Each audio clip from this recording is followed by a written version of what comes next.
Hello friends, welcome to DSP NIT AP.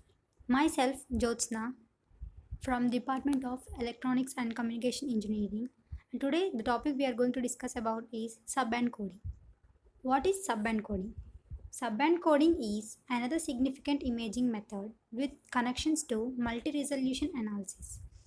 Subband coding refers to any type of transform coding that divides a signal into number of distinct frequency bands or subbands and separately encodes each one individually. To tell in brief, subband coding is a technique of decomposing the source signal into constituent parts and decoding the parts separately, that is individually. This decomposition is carried out to enable error-free reconstruction of the original image from the subbands after reassembling. We use digital filters for this decomposition and reconstruction part. This decomposition is carried by filtering and downsampling. If the filters are properly selected, the image may be reconstructed without any error by filtering and upsampling. In the figure, we can see there two types of filters are used: high pass filter and low pass filter.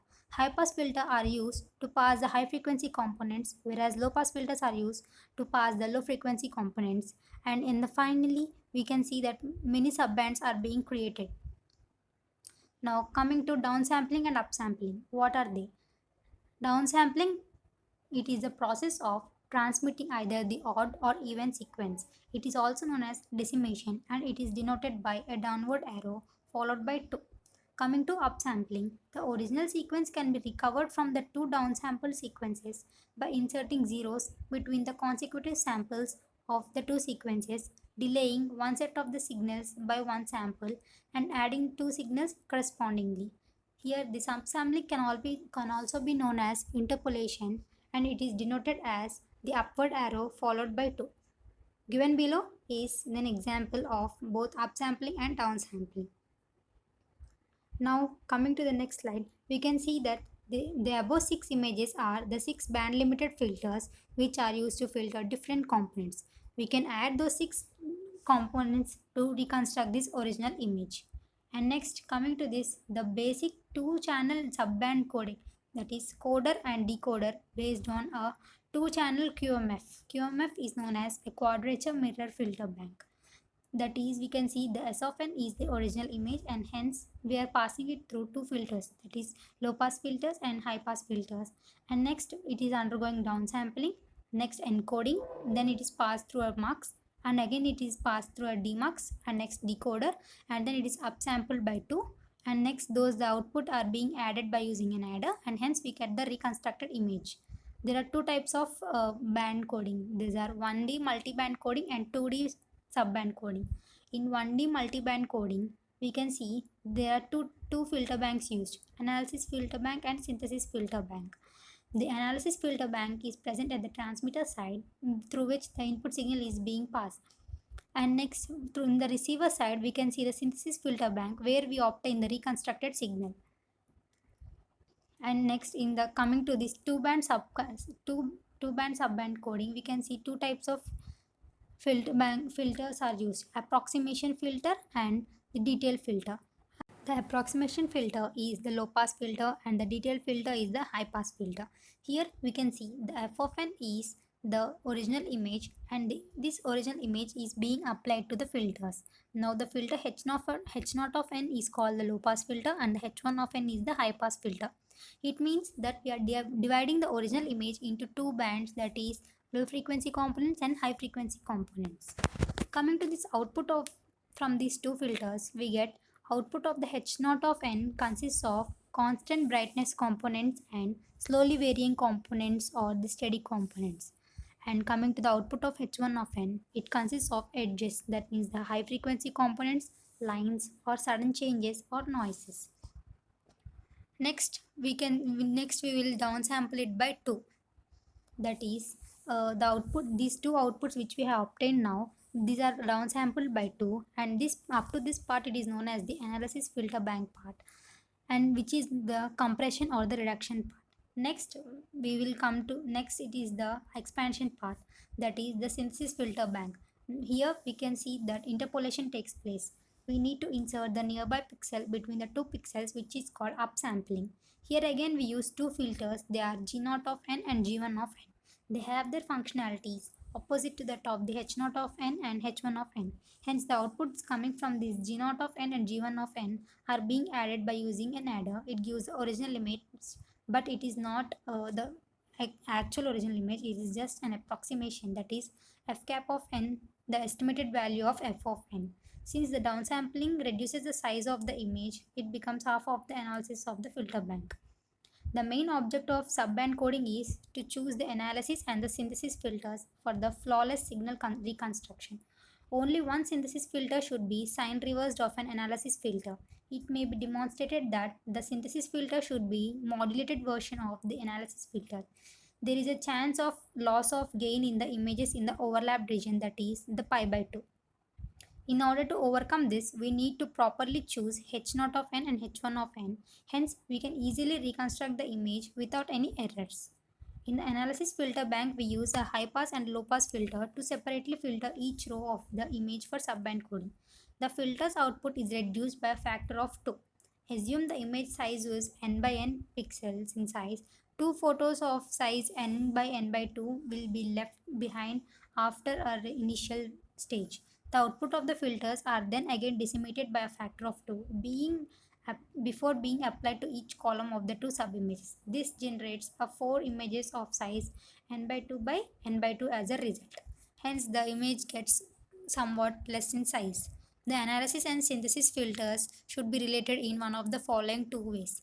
G0 of n is equal to minus 1 whole power n h1 of n, and G1 of n is equal to minus 1 to the power of n plus 1 h0 of n, or this can also be written as G0 of n is equal to minus 1 to the power of n plus 1 h1 of n, and G1 of n is equal to minus 1 to the power of n h0 of n. Here we can see that these filters are cross modulated.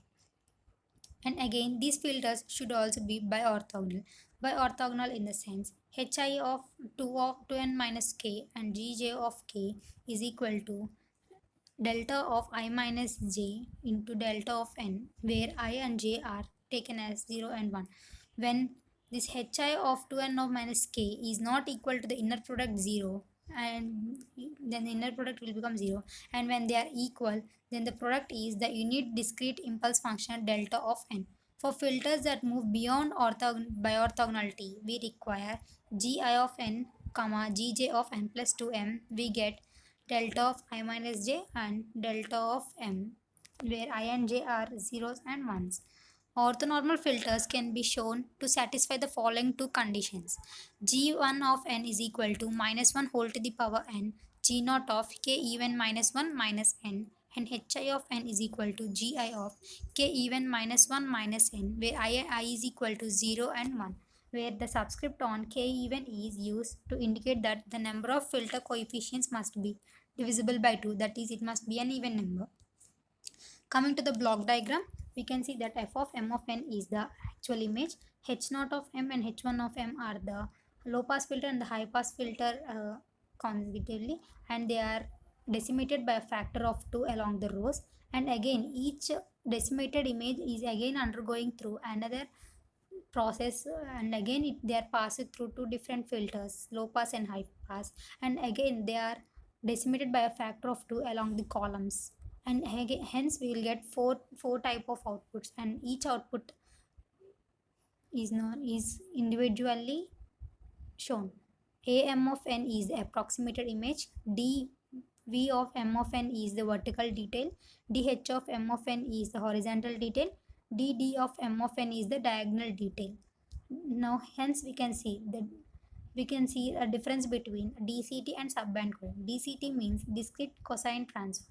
Instead of spatially dividing the images into blocks such as the DCT and DFT, we can consider frequency domain processing on the whole image.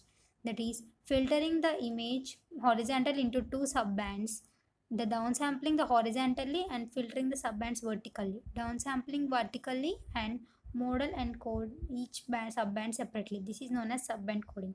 Here the following images can show you the DCT and difference between DCT and subband coding. Now coming to the applications of subband coding, there are a wide range of applications. Like first one is the speech coding. In speech coding, we can see ITU, that is TZ722, that is encoding the high quality speech at 64 or 56 or 48 kb per second. And second one is the audio coding, that is MPEG audio. It is being converted into 3 layers. And next is the image compression, closely related to the wavelet transform coding. That is to the theory part. Coming to the coding, that is the MATLAB simulations. Here is the code that is related to the subband coding. That is the wavelet based compression subband coding.